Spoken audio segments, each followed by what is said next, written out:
Bueno, antes de presentar a María Bardet, quería hacer una pequeña corrección. Antes yo me equivoqué cuando leí la afiliación de Gustavo Libardi, que es de la Iglesia de Cienciología de Argentina.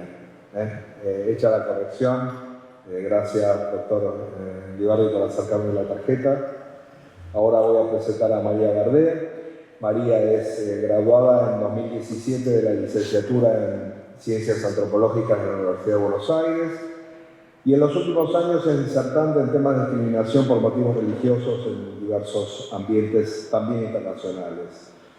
Desde su formación de grado dedicó más de 12 años a la investigación en proyectos financiados por CONICET y UBA, focalizándose en el estudio arqueológico y antropológico de la evolución y la transmisión cultural. Desde 2022 se dedica a la investigación en antropología social y ahora mismo desarrolla su proyecto doctoral bajo la dirección de la doctora Cecilia Varela, CONICET, y el doctor Máximo Introvilla, del CESNUR, del Centro de Estudios de Nuevas Religiones. Su línea de investigación se centra en el estudio de procesos de judicialización de grupos religiosos y espirituales minoritarios en Argentina, con un enfoque crítico desde la perspectiva de la antropología jurídica y los estudios sociales de los nuevos movimientos religiosos. Bueno, con ustedes, María Bardet.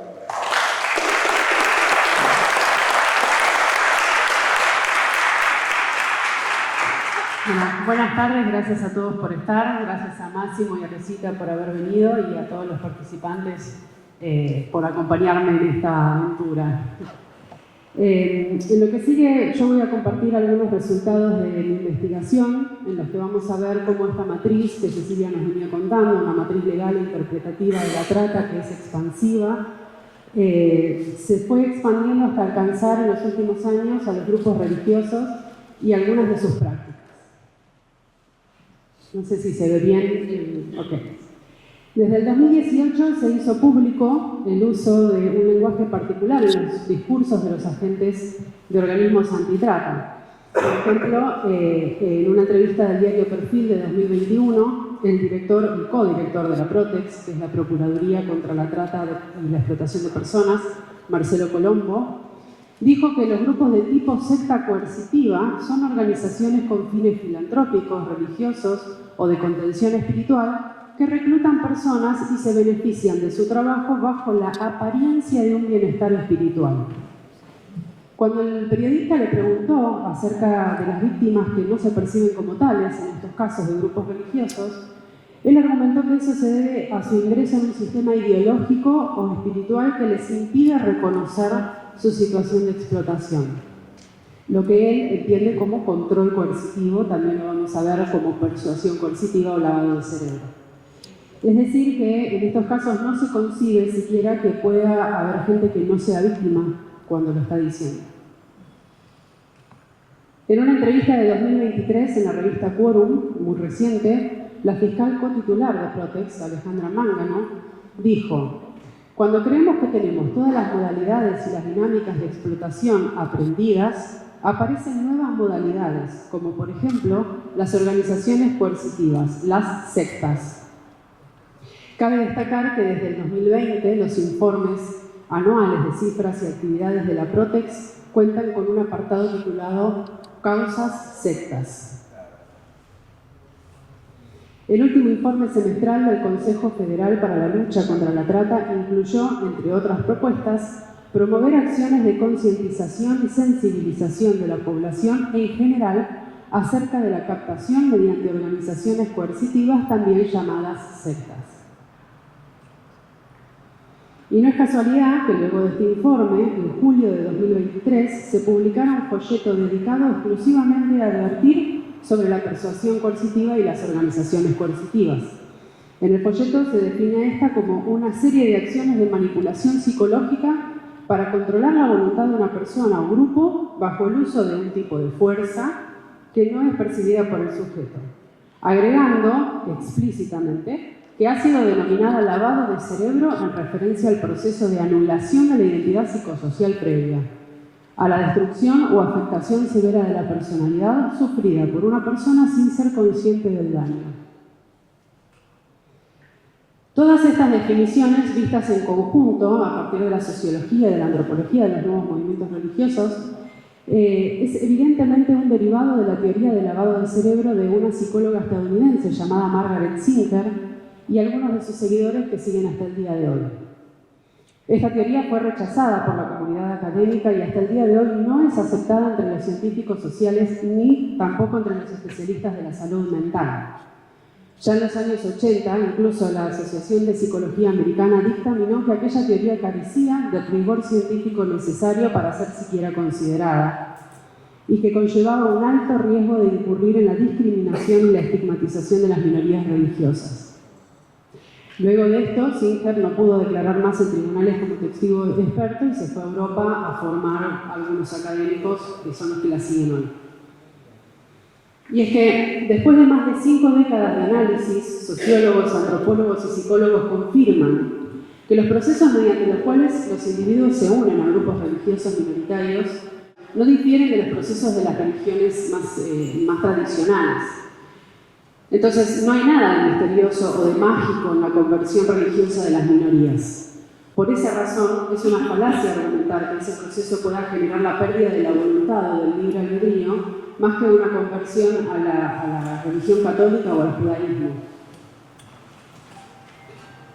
Ahora bien, estos términos y teorías discriminatorias no quedaron solamente en los medios de difusión.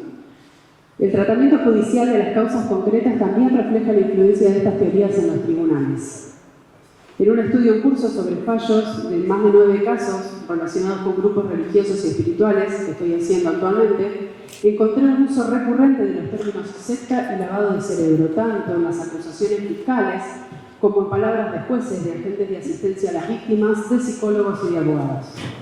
Estos procesos penales citan como marco teórico, cuando hacen definición de qué es una secta o qué es el lavado del cerebro, un corpus muy limitado bibliográfico al que le dan un consenso científico supuesto de su aceptación, pero que cuando analizamos quiénes son los autores de esos textos, surge que en su mayoría forman parte de asociaciones antisectas internacionales y que los conceptos que vuelcan allí son un derivado, a veces simplemente una copia exacta de las teorías de Singer, a quien citan frecuentemente. Entonces, ahora veamos algunos ejemplos de cómo son movilizadas estas categorías en los contextos judiciales. Un juez federal en un juicio oral dijo: los que pertenecen a una secta ponen su fe ante todo y ordenan su vida de acuerdo a ella. Ahí tenemos un ejemplo. Otro ejemplo muestra un fallo en el cual se define el lavado de cerebro como una programación que anula la conciencia y que solo puede ser recobrada mediante una desprogramación. En este caso, para hacer una acotación, no solamente llama la atención el lenguaje de programación, hablando de la mente humana, sino también el hecho de que se proponga tan ligeramente realizar una desprogramación en un contexto democrático cuando es una actividad ya prohibida en muchos países. De hecho, podemos ver un montón de testimonios de distintas comunidades religiosas que lo han vivido en distintos lugares del mundo, porque esto básicamente consiste en secuestrar a las personas y forzarlas a abandonar su religión con técnicas violentas, a veces violaciones, a veces golpes, a veces simplemente tenerlos encerrados. Entonces estamos hablando de un delito. Otro juez del tribunal oral dice: en aquellos casos donde por tradición, por cuestiones de la familia, se está dentro de una religión porque se nació allí, en general las personas no llegan a ese lugar por una situación de vulnerabilidad. Ahora, cuando las personas van a otro culto o a otra religión, en general estas características de vulnerabilidad están presentes. Y remata diciendo: basta con acudir a cualquier culto y encontraremos que la mayoría de las personas son vulnerables. Si nos paramos en la puerta, lo vamos a observar. Esta amplitud de la noción de vulnerabilidad, que ya veníamos viendo que es previa al tema de las religiones, pero que acá se amplía más, es muy frecuente. Y mientras, por ejemplo, acá se considera que una persona que entró a una nueva religión es vulnerable por eso, en otros casos se dice que si la persona nació en esa religión es vulnerable por haber nacido en esa religión. Entonces no tenemos un criterio, ni siquiera hay un criterio único. Otra jueza, por ejemplo, dice: ellos van formando su familia dentro de aquel templo. Tanto es así que los encartados se hacían llamar Mai y Pai, no señora o doña, porque le pretenden dar esa idea de familia, de única familia que apoya. En este ejemplo vemos que se interpretan rasgos intrínsecos de la religión como elementos de lavado de cerebro. Y son rasgos que por otro lado son comunes a muchas religiones, como la Iglesia Católica, la Iglesia Ortodoxa o algunas comunidades protestantes que llaman padre a sus sacerdotes, entre otras religiones. También podemos preguntarnos sobre el modo en que estas categorías influyen en la evaluación del delito cuando en base a ellas se silencia a quienes no se perciben víctimas. Como dijo otro juez federal, no importa cómo las víctimas se puedan percibir si hay vulnerabilidad y si hay persuasión coercitiva, vista como vimos que se define a la persuasión coercitiva. Entonces, esta idea está generalizada y lo vemos en muchos casos, en la gran mayoría de los casos, porque en la gran mayoría hay personas que dicen yo no soy víctima, yo me uní a este grupo o soy voluntario porque quiero.